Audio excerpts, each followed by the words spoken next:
नमस्कार दोस्तों, आप सभी का स्वागत है इस वीडियो में। तो दोस्तों आज हम लोग बात करेंगे, अगर आपका पूर्वज का ज़मीन या आपका पिताजी का ज़मीन, आपका पिताजी गुजर गया है तो आप अपना पिताजी का ज़मीन या आपका पूर्वज का ज़मीन आप अपना नाम पर कैसे करा सकते हैं। साथ साथ में एक नया अभियान के बारे में बात करेंगे जिसका नाम है राजस्व महाअभियान।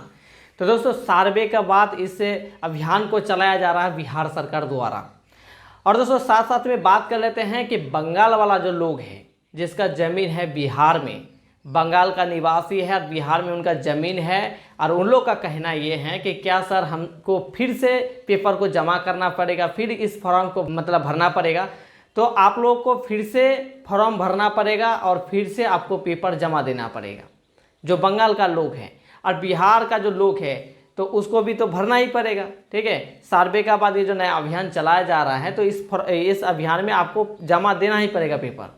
अच्छा, साथ साथ में और बात कर लेते हैं, क्या आप लोगों का गांव में फॉर्म आया है या नहीं। आप लोग इस कमेंट सेक्शन में ज़रूर बताइएगा कि आपका गांव में फॉर्म आया है या नहीं, क्योंकि जो अभियान चलाया जा रहा है वो 16 अगस्त से स्टार्ट हो गया है। 16 अगस्त से लेकर 20 सितंबर तक इनका डेट है और ये चालू हो चुका है। और मुझे लग रहा है कि हर ज़िले में ये आ चुका है, हर ज़िले के अंदर जो ब्लॉक है ब्लॉक में भी आ चुका है। हम लोगों का जो ये क्षेत्र है यहाँ भी आ चुका है। आप देखिए कि अगर आपका क्षेत्र में नहीं आया है तो आप ब्लॉक जाइए, ब्लॉक जाके आप जो ब्लॉक में जाके संपर्क करें कर्मचारियों के साथ, सीओ मैम के साथ, सीओ के साथ। और अगर उनसे भी अगर आपका काम नहीं बना तो मुखिया से, मान के चलिए मुखिया से भी आप पूछ सकते हैं। आपका जो पंचायत में जो मुखिया है उनसे भी जानकारी ले सकते हैं कि ये फॉर्म आया है या नहीं आया है। अगर ये दोनों जगह में अगर मान के चलिए आप नहीं जाते हैं तो फिर आपके पास एक ऑप्शन और है, ऑनलाइन से आप निकाल लीजिए। निकालने के बाद आप उसको भर लीजिए। अब जैसे मान के चलिए कि आपका पिताजी है तो पिताजी का जो पिताजी था, जो पूर्वज था आपका, वो तो ख़त्म हो गया है। मान के चलिए कि आपका पिताजी भी ख़त्म हो गया है तो फिर उस ज़मीन को किसका नाम पर रखेंगे? जो गुजर गया है, मेरा जो जिसका पिताजी था जो गुजर गया है, क्या उसी का नाम पर रखेंगे ना उसका बेटा खुद का नाम पर चढ़ाना है? तो देखिए, अगर मान के चलिए कि आपका पूर्वज तो निकल गया, गुजर गया है तो वो भी बात, आपका पिताजी भी गुजर गया तो वो भी बात, आप बचे हुए हैं तो आप अपना नाम पर चढ़ा सकते हैं। ठीक है, कुछ लोगों का कहना ये भी था कि क्या मान के चले कि मेरा दादाजी का नाम पर ज़मीन है और मेरा दादाजी गुजर गया है तो क्या मेरा दादाजी का ही नाम उस फॉर्म में अप्लाई करेंगे? नहीं, आप उस ज़मीन, जो आपका जो ज़मीन है तो वो ज़मीन वो आपका नाम पर ट्रांसफ़र होगा।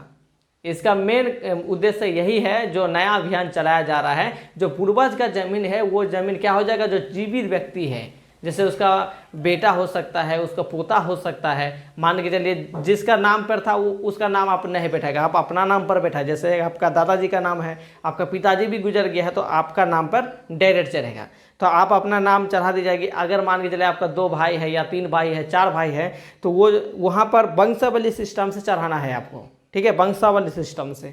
जैसे कि आपका दादाजी का नाम पर ज़मीन है तो वो उसका कितना बेटा है, आपका दादा का कितना बेटा है, हो तो 2 बेटा है, फिर 2 बेटा का अंदर फिर एक बेटा का कितना बेटा है, 3 बेटा है, फिर इसका एक बेटा का 2 बेटा है। तो इस तरह बंटवारा करके आपको फॉर्म में बंटवारा करके आप नाम बैठा सकते हैं। ठीक है, जीवित व्यक्ति का नाम बैठाना है। वहाँ पर नाम बैठाने के बाद आपको जो आपका खेसरा है, जितना बंटवारा करके मिल रहा है उतना ही आपको बैठाना है और फिक्स बैठाना है, गलत नहीं बैठाना है। इस फॉर्म में अगर गलत बैठा देते हो और सरकार इसको जांच करने के बाद अगर पता चल जाता है तो फिर हो सकता है कि आपका फॉर्म रिजेक्ट हो जाएगा। समझ गए? तो इसमें गलत इन्फॉर्मेशन नहीं बैठाना, गलत चीज़ नहीं बैठाना है। जो भरना है एकदम सटीक भरना है और साफ सुथरा भरना है। अच्छा, कुछ लोगों का कहना ये भी था कि सर हमारा जो खेसरा है वो गलत है, मतलब उल्टा पुल्टा है। जैसे कि मान के हमारा खेसरा 105 है तो 501 है, जैसे मान के चलिए उल्टा है तो मतलब सही नहीं, गलत है। तो क्या हम उस गलत ई को ही बैठाएंगे, मतलब जो खेसरा है गलत खेसरा ही बैठाएंगे फॉर्म में? नहीं, आपका जो खेसरा सही है, जैसे कि आपका कैवाला है तो कैवाला में तो आपका खेसरा सही है, ऑनलाइन में क्या क्या है गलत चढ़ा दिया है, तो आपका जो कैवाला है उसमें तो सही है।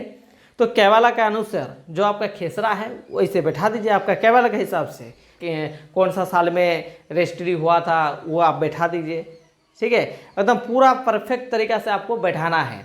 और बैठाने के बाद आप लोगों का मन में एक सवाल और जग रहा है। क्या जग रहा है कि सर इस फॉर्म को भरने के बाद कहाँ जमा देंगे। ठीक है, ये चीज़ आप लोगों का भी अंदर घूम रहा है कि ये कहाँ देंगे जमा। मान के चलिए कि फॉर्म भर दिए तो ये फॉर्म कहाँ जमा देंगे। तो आपका गांव में शिविर लगेगा, राजस्व महाअभियान का टीम आएगा और टीम गांव में आकर एक शिविर बैठाएगा। उस शिविर में क्या करना है, आपको जमा दे देना है। जमा देने के बाद उन लोग अपना सिस्टम में बैठ के या उसको चेक उक करके अपना प्रोसेस, उनका जो प्रोसेस है वो करना स्टार्ट कर देगा।